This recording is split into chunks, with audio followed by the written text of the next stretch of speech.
Will Gunter joining us to talk South Carolina football. You can join him on the all-new early game weekday mornings on 107.5 The Game in Columbia, South Carolina, with the Gamecocks lining up against Arkansas.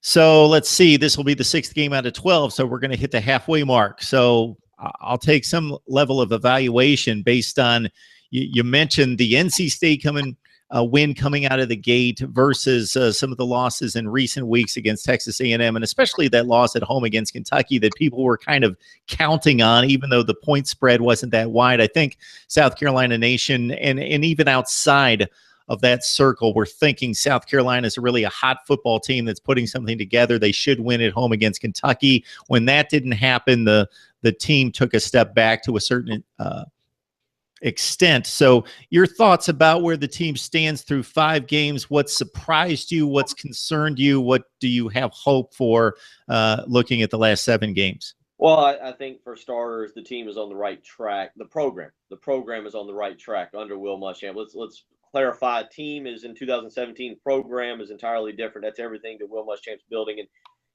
I do think that they are on the right track in terms of recruiting and adding talent and getting better and better and better. I don't know if the results right now are what Gamecock fans want on this day in October. I think, again, if you'd have polled them in August, in the middle of August, a lot of fans would have taken 3-2.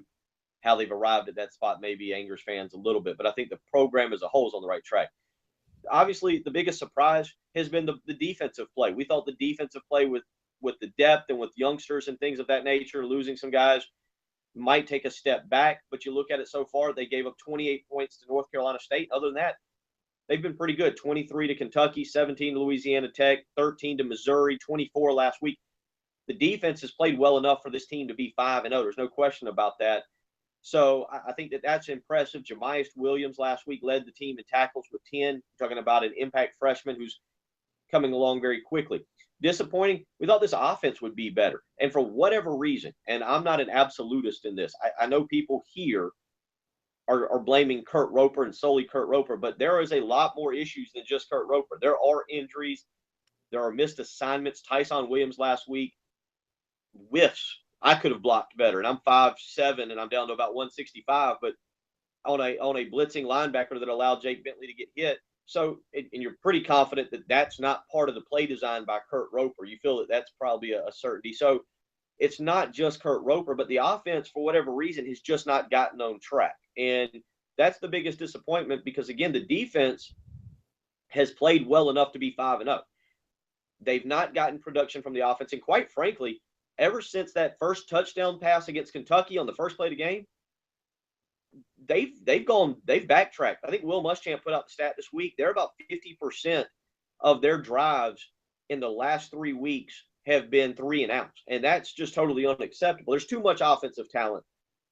Even with the injuries on offensive line, even with the injuries to Deebo Samuel, you're seeing a guy like Ortre Smith, who's now got 3 touchdown catches in 3 games. I think he's got 6 catches total this year. You're seeing the talent there on offense. It's just not producing the results it should. Last week, less than 300 yards of offense against the Texas A&M defense that, quite frankly, is not very good. So that's your disappointing thing. And you mentioned it. It's game 6 this week. I've got South Carolina winning the football game this week, and I'll give a score here in a minute.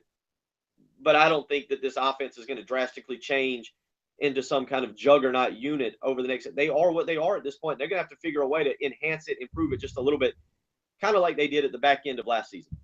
Well, you found out a long time ago doing the job that you do day to day that people do want you to be an absolutist and give them the exact answer of who's to blame. Where can we point the finger?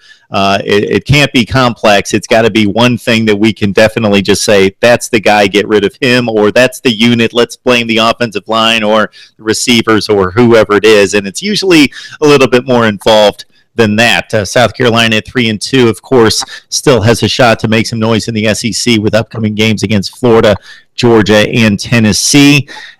I think this matchup, Will, with Arkansas, this pretty much speaks to the state of the SEC, and you've explained this better than I have in recent weeks and throughout the offseason when I've trumpeted this as the best conference in college football still, and I'm going to hang on that because of the depth, but if you look across the landscape of college football, it's very difficult to differentiate these conferences, and I've run the numbers, but Most of the conference is between 5 and 8 wins projected. It's just, you can throw these matchups out and say, who's going to win, Arkansas or South Carolina? Who's going to win, Arkansas, Texas A&M? Well, they played. It went to overtime. Who knows who's going to win these games? Alabama's elite. Georgia's really good. Auburn's probably really good. We thought LSU was going to be really good. They're not. Florida's got a really good defense, but they're probably not really good in total. So, man, the league is like a 5 to 8 win league for almost the entire league. Mizzou's probably really bad, and Ole Miss is close. And other than that, everybody's pretty good. It's Alabama and everybody else. And maybe Auburn. Maybe Auburn. Auburn impressed me last week. And Georgia, I think you got 3 teams. Georgia, Auburn are in that second tier. And then you got Alabama, who right now, what they're doing. We did a poll this week on who was the most impressive team nationally. We had